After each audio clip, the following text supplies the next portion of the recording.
And so in this world, it's not always the same for everyone.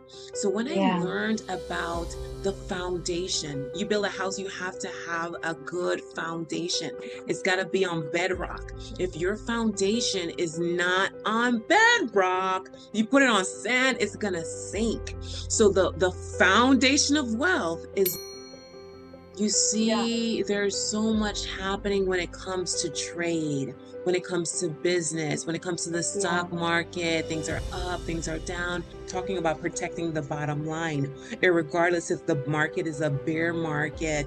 If you have an excellent HR professional or consultant, they can help you to.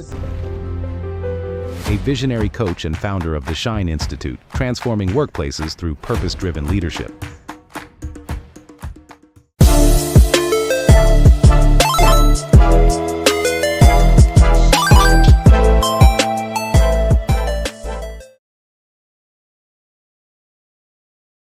Welcome to a new episode of Business Meets Life. And today, guys, it's going to be shining because we have amazing Tish Hodge with us. Let me tell you a little bit more about Tish. I recently just met her in Hong Kong, although she's living in Maryland, just 7.5 miles away from the White House of the USA. And Tish won an award. That's how we met. Congratulations on that one again. Thank you, thank you. Tish Hodge is a transformational, trend-setting thought leader known for creating cultures that protect organizations' bottom lines. With over 20 years of HR experience, her notable achievements include joining Forbes HR Council, wow, and fostering emerging leaders. As she celebrated a client winning the most admired CEO title in 2023, Yes. and equalizing workspaces to include communities as she brings about equity, since all are privileged to be among the human race. This year, and this is where I met her, she has taken home 2 Flux Awards. And I mean, the year has just started more or less. Now, the Yeah. first was for Coaching Institute of the Year, and the second was for Spiritual Advocate of the Year. And I can tell you, you were shining. I have seen you in this huge crowd with more than 40 different cultures, and you were shining there. And I was like, wow, I got to talk to Tish. Thank you so much for Of making time for us. It's course. late in the evening. How are you doing, Tish? I am excited, ignited, and super delighted to be your honored guest today, Janine. Thank you so much for the opportunity. I'm feeling great. I'm excited about our juicy conversation. It's gonna be great. Beautiful. So now everything that I remember from the start till the end, I feel like you have an amazing brand. And all I remember about you is literally shine. Whether you would say it on stage, you were even singing on stage in your speech quickly. I mean, we can even see it now from your branding, from the way how you like your dress with the pearls. Your dress, like at the event, was literally like full of glitter and gold and shining. So, and you also have created the Shine Institute. The keyword shine, what does it mean for you? Great question. Shine is a result. Mhm. Yes, you can see it in the outer, but it starts in the inner. I Mhm. believe that as individuals, there are three parts to us. We have the physical, Yeah. right? We have the mental. You can't see my thoughts. And Mhm. then we have the spiritual. So shine is an effect. When I am doing executive coaching or life coaching or even working with organizations, I hear their ultimate goal, which is to Mhm. make profit, which is to thrive, which is to be on top of their game, right? Building that self-esteem. But it all starts in the inner, and shine is the result. So when someone is operating at their maximum fullest potential, that's what happens. They're able to serve from their saucer. They're overflowing, they're bubbling over. And that's the shine that you see is the result of hard work, that inner work as individuals, as an executive, or even as an organization. When people are able to create safe spaces and they're able to Mhm. have necessary conversations and at the end still give a high five, that shine is what you see as a result. So shiny, yes. The Shine Institute, our colors are white and gold, and Yes. it illuminates, the sun and just the vibrance, but it's energy. It's energy and it's the result of doing excellent work. Thank you for sharing. Yes. I'd love to go a little bit back into the past. Mhm. How has your upbringing and your past actually shaped you into the shining woman, the transformational woman, the transformational work that you are doing today? Yes, that's a great question. You know what? I was speaking with my mother last night Mhm. because the pictures came in from Flux events here on the western side of the world on Monday night. And I have two moms, by the way, one who birthed Okay. me and one who nurtured me from 5 months and raised me to 17 until I went to the university at Howard University. And Wow. so my upbringing was not all shiny. It I'm was getting not goosebumps. all shiny, and usually, I was driving, back to the house, and I was listening to Think and Grow Rich, and Mm. that desire, that burning desire, that mindset is really where it's at. So my upbringing wasn't all shiny according to the American or the world's prototype or blueprint when it comes to family structure. The world's Yeah. prototype of family structure is one mommy, one daddy, come together. First come love, then come marriage, then come baby in the baby carriage. It wasn't like that for me. I'm sure first came love, and then, first came love in high school, and then came baby. So I'm a Mhm. product of teen parents. But my dad had such infinite wisdom to know that he was just a lad and asked his stepmom, hey, stepmom actually offered, like, hey, I think it's best if I help you out with your baby. You're only just turned 20, like, you're so young. I can help out. That was one of the best decisions. So I grew up in a household where that third part of who we are, that spiritual side, was huge. So when it comes to spending time in worship or reading the Bible, singing, and our house was, we weren't the richest, we didn't have the biggest house, but my mom had the biggest heart. And so if whatever you needed, you could come by, you can crash on the couch. So I grew up where there were no inhibitions. There was no fear. There were no boundaries. I was able to think, imagine, dream, be bold and bodacious. And I think Mhm. that's what people see today is those is the formative years. My formative years really shaped and incubated a fearless person. Yeah. So Wow. I was talking to my mom. I was talking to my mom last night, and she was like, Tish, girl, your confidence. I'm like, Mom, but I'm not even like trying to be confident. It's just, it's just who I am. I just believe that God loves me. I believe that He wants the best for me. There's nothing He will withhold from me.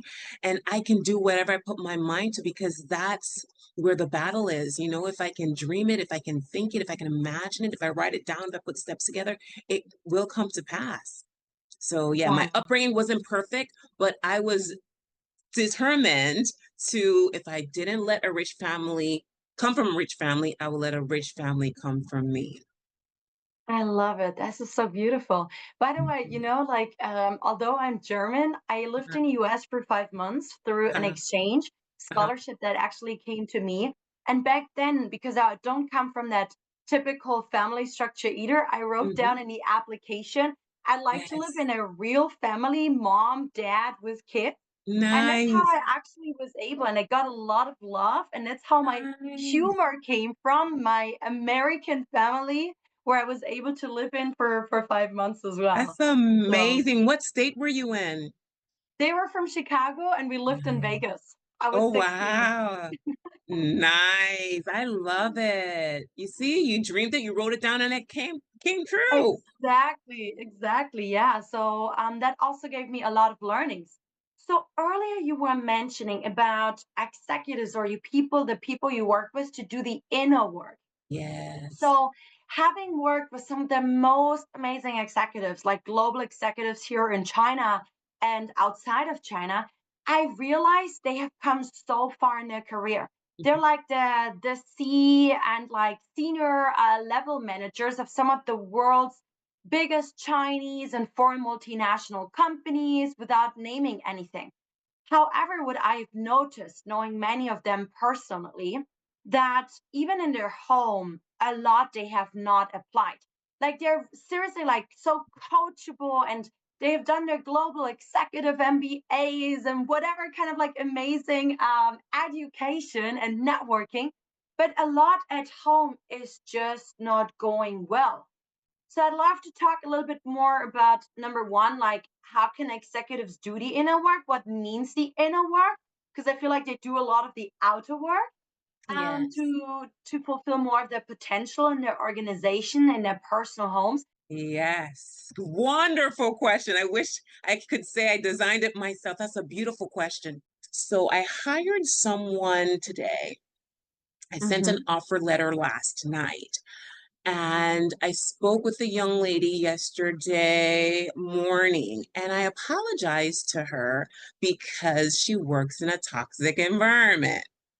And the supervisor said that they were not going to do a reference until she submitted her resignation.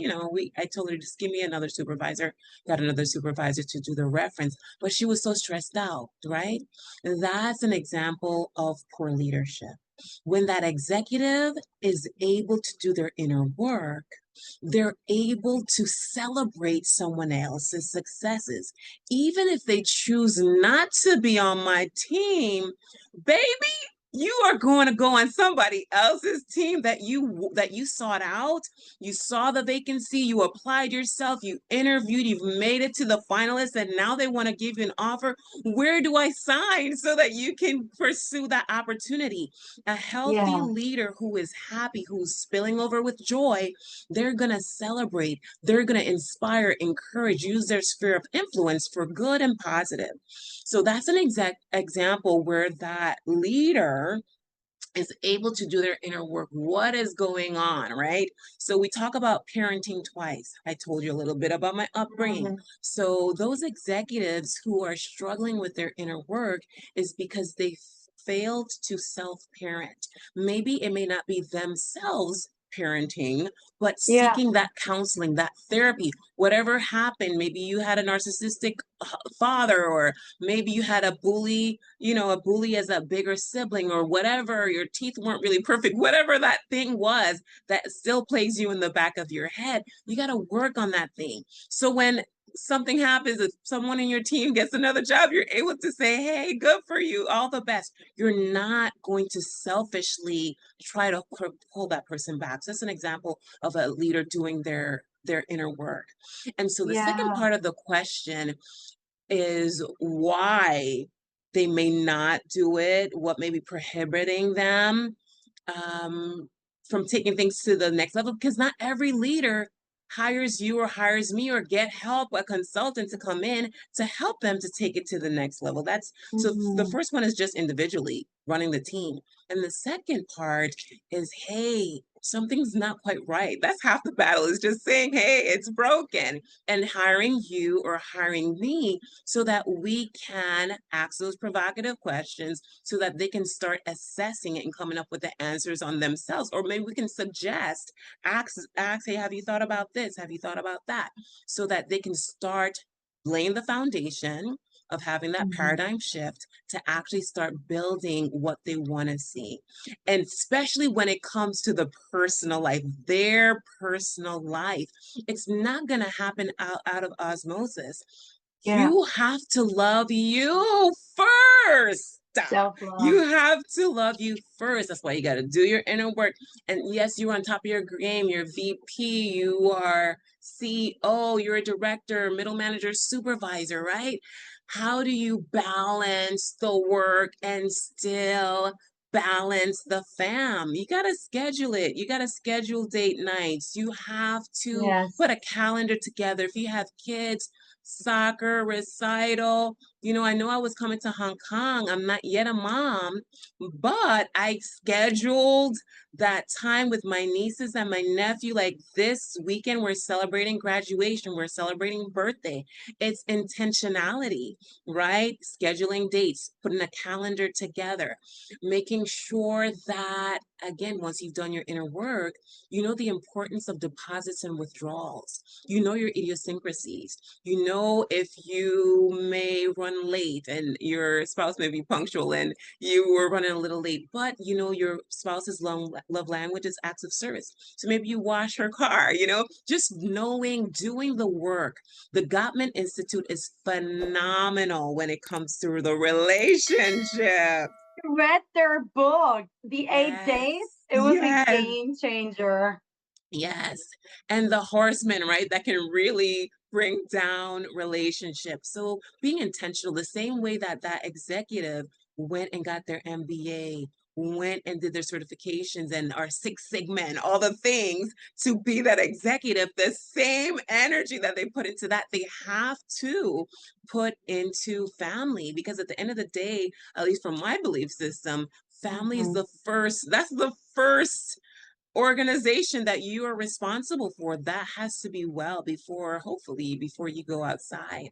And then Yeah. lastly, I am deserving of excellence. And this is how I want to be treated, being able to articulate that I am a feminine lady.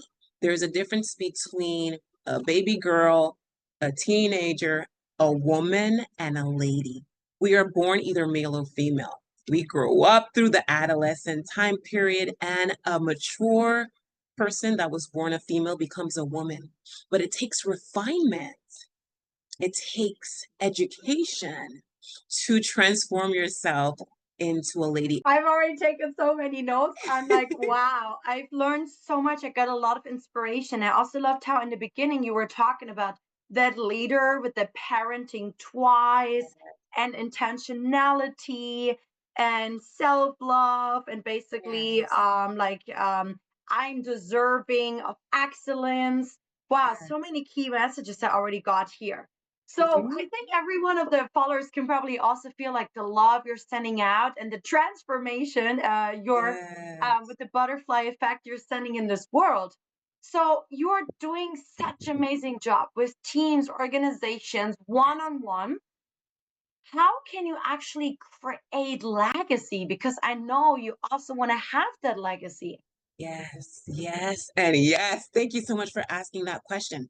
So, not a mom yet, but still believing that in time that will come to pass. So, I want to put another pin in that question, and that is the difference between inheritance and legacy.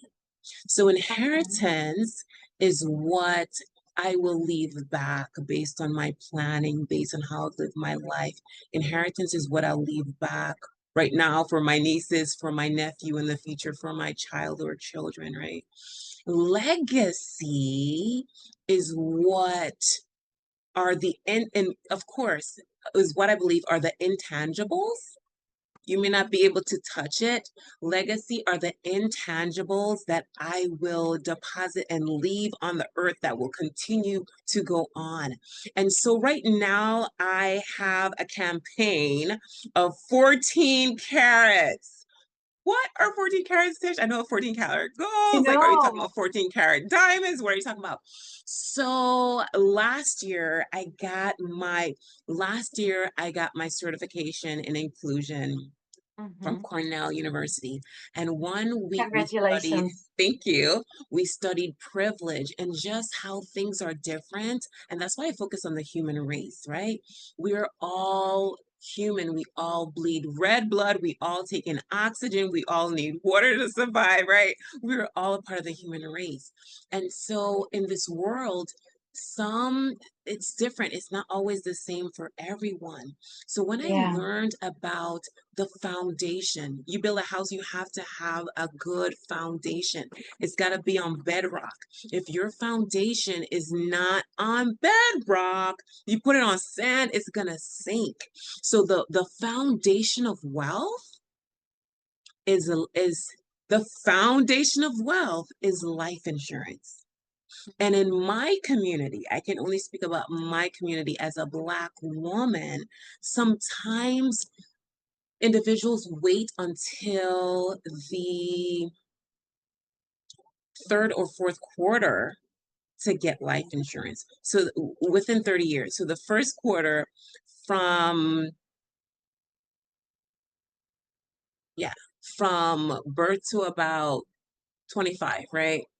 Second quarter, 26 to 50. Third quarter, 51 to 75. Fourth quarter, 76 to 100 plus, right? So most individuals in my community wait until the third or fourth quarter sometimes to get life insurance, where some other communities, as soon as that child gives birth, Yeah. as soon as it's a live birth, not a stillbirth, they immediately complete an application on the 14th or 15th day that policy goes into effect. And they pay that policy until the child is in high school, 17, 18. The policy is completely funded. There's no diagnoses. That kid is healthy. Everything is great, especially if they do a cash value policy. They're able to borrow from that. They can buy their first car, help pay for college. There's just a completely different paradigm once you have Wow. that information and that knowledge. So since I have that knowledge now, I want to see my community grow and improve and be healthier, Mm. especially in the area of finances. So I'm looking for 14 men or women who may not have come from a wealthy family like myself, but who wants to leave a wealthy family to come from them. So in the week of August 4th, the group that I'm with, the insurance group that I'm with, we're going to Las Vegas, where you were. We're going to Las Vegas and we're going to have a convention. We have Coach K, who, oh my gosh, he's won so many college championships. He's going to talk about just teamwork. And then we have Ray Lewis, who was here in Maryland, worked, played NFL here in my state, talking about Wow. pre-game and the importance of having energy and hyping, Super. yeah, you have to have a shout out to my niece, Amari. Last weekend, she had a recital and I was so proud of her. Someone came by with a video backstage and she was just doing the things. She was just having a fun time, Janine. I was like, that's what it's about. She's overflowing. She's overflowing. And so my legacy is to build a brokerage where individuals can live their greatest life. And when it comes to transition, they can pass on their code and all their book of business to the next generation, which will just continue to pay. So that's the legacy that I'm praying and I'm building and I'm hoping to leave. So can people still join the 14 carats? 100%. Yes. Okay. Yes. So we'll Just make sure. shoot me a message on LinkedIn, IG, Facebook. I know you're gonna put all the things in the tagline. So absolutely sure, yes. Absolutely. Wow, this is amazing. I love it.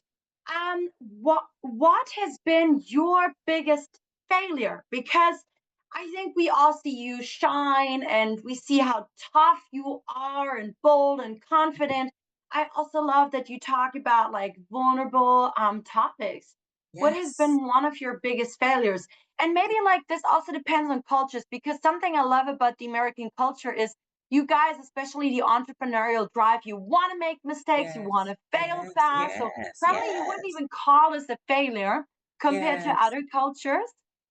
You know what? I love the question because that's where you either, like you said, our culture, from my mindset, there's no failing. It's either I've won or I've learned, Yeah, right? I've I agree. won or I've learned. And so My heart, I've learned, is extremely big, like Miss Wilma, who raised me, is big. It's like, yes, we can do it. Yes, like no matter what, we got this, we got this. It's gonna work out. It's gonna work out. Let's make it happen. Whatever it takes, let's keep on going. And so I found myself giving and giving and giving and co-signing a loan Mm-hmm. for a young lady that I was mentoring to go to school, Okay. because I'm like, you got to go to school, like, first generational, whatever it takes so that you can win. And realizing, so I've learned that the passion and the drive and the motivation and the belief system that I have, that's what I've worked on, that, and that's what I have. I cannot pour that or give that belief system to anyone else.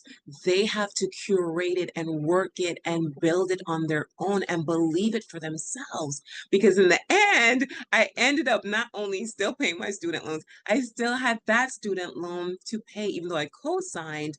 The person I Mm-hmm. co-signed for fell through, and then it ended up being my payment. So Oh. that was a tough lesson for me to learn. Yes, you love, yes, you want to give, but there is a limit. Mm. Yeah, Wow, thank you for sharing this with of us. course. Wow.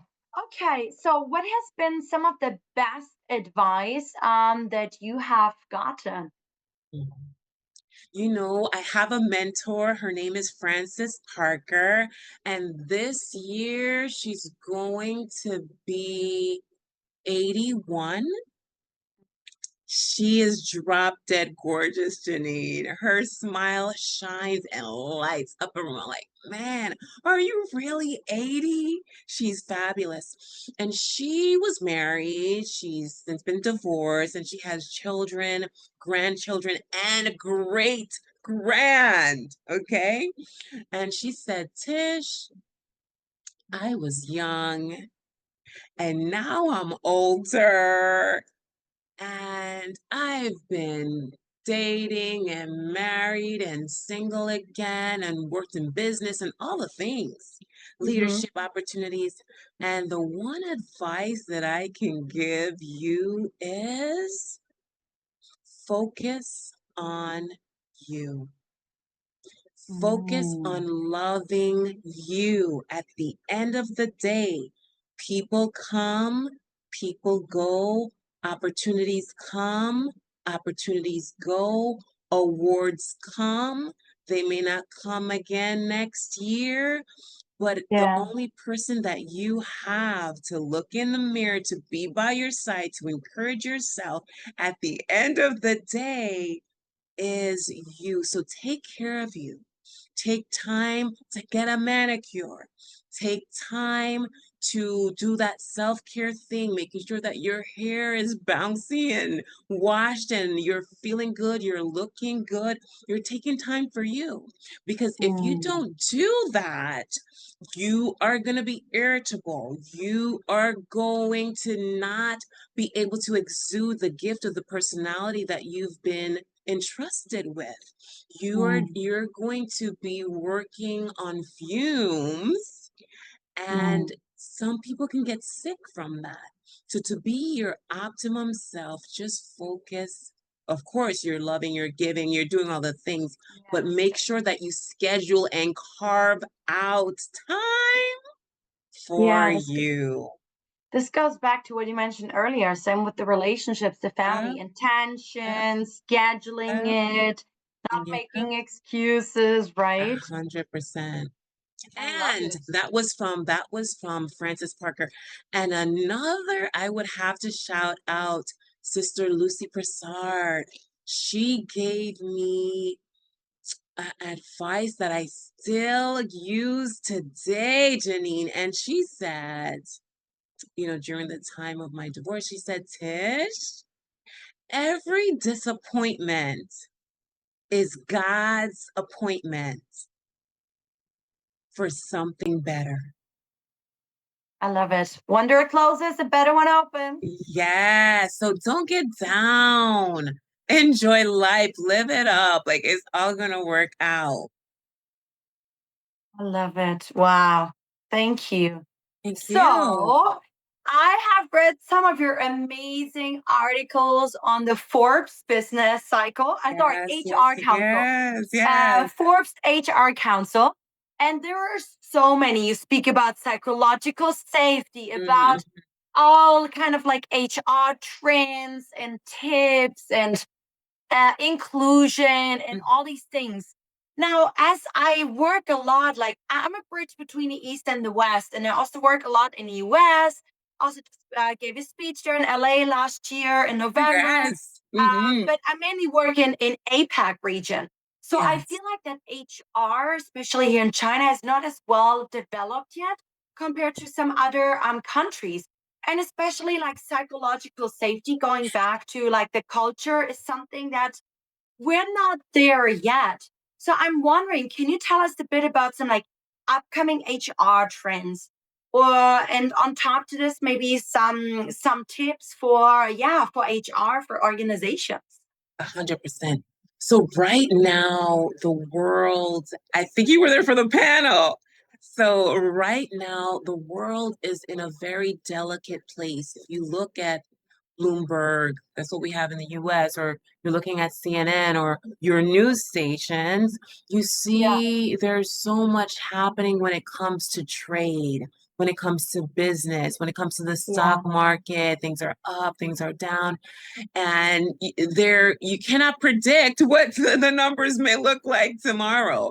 But Yes. one thing that HR, talking about protecting the bottom line, regardless if the market is a bear market or if it's a bull market, if you have an excellent HR professional or consultant, they can help you to focus on what you do have control of over, and that's your greatest asset, your people, People. right? So making sure that you create a workplace environment where people are not having Monday blues, where they want to come to your place to work. Yeah. You want to create a place where individuals have the opportunity to ask questions freely because that keeps them engaged, right? You're not just having Mhm. meetings and it's a lecture, but it's a dialogue back and forth. So I think that we should maybe put model 2.0 out. I think we're ready for that. Well, maybe we need to tweak X or Y before we do that.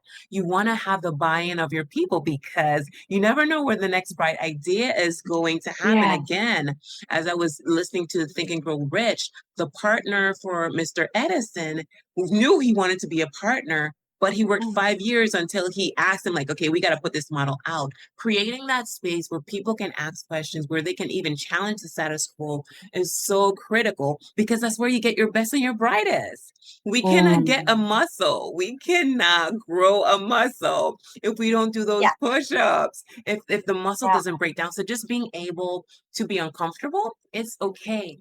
And then you want to make sure that you're depositing back into your people, creating opportunities for professional development where they can learn, where they can grow and continue to sharpen, right? We have all the examples of the Blockbuster, that's not there anymore. I was looking at a Party City that was closing down. So a lot of things are going to online. Amazon has done a phenomenal job in how they do business. So just making sure that you are continually improving yourself so that you don't get left behind.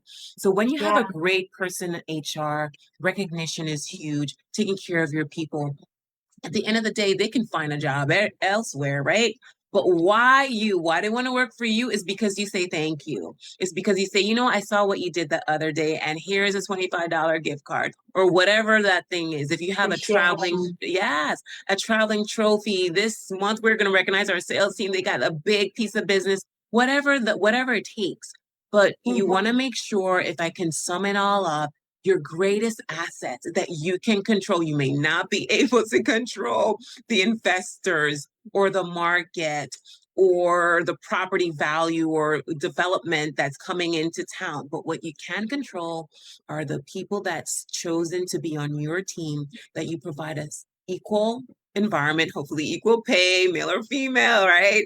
Making Mhm. sure that you allow them to utilize their voice. It's not going to cost anything to hear their opinion. Making sure that Mhm. you allow them to learn and grow with continuous improvement. Lastly, recognize all their hard work and thank them, right? They're going to continue to come back and you'll have a low turnover, high retention, and a great name in the community. Yes. Well, thank you so much for sharing this with us. So, I mean, I understand why you're part of the Forbes HR Council because Thank you you. have amazing advice. You are such a thought leader. But how have you made it inside? Like, that is just Gosh. impressive. Man, Janine, I have worked for over 20 years. I know I look like 21. I You know. do super young, Yes, I know I look like but 21. mature. I know I look like 21, but I have worked. I mean, I started as an intern, making beds in hotels. I I started out as an HR generalist and working in a union property where there was, oh my goodness, I need to write a book and I promise that I will, just based on some of the stories in that type of environment, where it's management and just negotiating contracts to make sure things are fair and just a safe place, to being promoted to corporate HR manager and in charge of New Jersey and Delaware and Maryland properties, building organizations, hotels, that particular group, hotel from scratch, and acquiring other hotels and rebranding it. Like I've Oh, wow. literally transitioned 401k with millions of dollars on the table. Like I'm grateful that I was given an opportunity in my youth, in my 20s, to work at corporate, to be on task force, doing due diligence. And as a result of those experiences, counseling CEOs, being in the C suite myself, they've Mhm. afforded me those experiences. So I know kind of what works, what doesn't work, where smoke is coming from, there's fire somewhere, and just how to constantly have that HR hat on to speak to the people, put them first. It's been the years of experience. That's impressive. Congratulations. Thank you. Okay, so before we're coming to an end, you know what I would wish? Having you in my life every day, you know? Love it. And I think the world needs more people like you. So I'm wondering, how can we multiply you? Yes, yes, and yes. That's a great question, and I'm so delighted that you asked it. So delighted. So I think that individuals can definitely be a part of my coaching. I'm so glad I went to Hong Kong, came back. People are like, "Hey, I want to learn more." I'm like, "Yay! Thank God for social media and just putting that out there." So they can definitely be a part of my executive coaching, my life coaching, or even my fearless finances, as I was mentioning previously. If they want to upgrade their finances, help their family, have that future legacy, so they can go to shinewithtish.com, put in the contacts, which avenue they'd like to go, or even an organization. I was speaking to one organization in March. I did some training for them and just sharing with them some of the highlights, and they were like, "Man, when are you coming back? We're ready for a session too." So it's all about making sure that you stay connected. Stay connected. If it fits, if the connection fits, if the energy's there, don't recreate it. I was sharing that with someone today. We're talking about which candidate to go with. And I'm like, hey, we can look at candidates over and over again. It's like a relationship and a wedding dress. If you meet someone, if you're clicking with them, don't, I mean, if there's some time and you like them, don't wait like 2 years, like make a decision, right? Make a decision. Or if you see a wedding dress that you like, get it, because you'll be seeing a billions of dresses and you'll never make a decision. So if I am your lady, if I'm speaking to your heart, if somebody gets you, if they're speaking to your life and influencing you for the best, then you are deserving to invest in you. And so you have those options available, whether it's HR consultancy, executive coaching, life coaching, or joining my team with the 14 carats as we create that legacy for our future family. I would love to be of service. I love it. And you know what? Here's another idea. In the age of AI, maybe we also need a Tish GPT Oh, with your brain, wow. your motivation, your love, and so on. Then I can talk to you every day I next to love like having the it. regular coaching and consulting sessions with I you. love it. You've given me food for thought It's there. so Tish easy nowadays, right? To GPT. do that, especially I with all love the it. content that you have. You just gotta upload it, feed it, train the bot, and then Yes. it's like the robot Tish version. You know what, Janine? I had a dating coach, and I'm going to shout him out here, Ken Canyon, and he did that. He actually has an app where if you have a tough conversation with somebody that you love, that you want to let them know how you feel, you can say whatever you need to say to the app, and then the app will spit back out to you like three different options of how you can have that conversation with the person that's not going to hurt their feelings. So thank you so much for thinking that I can do that too. I'll definitely put that on the list. Yes. Okay. Last question. I know you got to go, and it's nearly 8 p.m. for you now. Mhm. What's coming next for you? Because you are already, I think you're like on top of your career, and I know that there's so much more impact you're making in this world. What's next? Definitely would love to multiply and grow the family. Definitely. But I don't want to put everything out there on Front Street. What I can say is that he is a dreamer, he is an investor, and he's so grateful that I have experience when it comes to new builds and acquisitions and the due diligence. So coming soon, once it's all said and done and button up, maybe announcing some stuff, but definitely working together in the space of real estate development, insurance, tag teaming that, and creating opportunities for our community. Beautiful. Thank you so much for your inspiration, for your love, for Course, shining, for the course. learnings, for all the impact that you're making in this world. All the best. We stay connected. And guys, if you love today's session with amazing Tish from Maryland, United States of America, maybe reach out to her, work with her, create synergies, learn from her. And sharing is caring. Please share this to your friends and your community. Thank you so much, Tish, and I hope you have a wonderful evening. Until next time, keep shining. Toodles.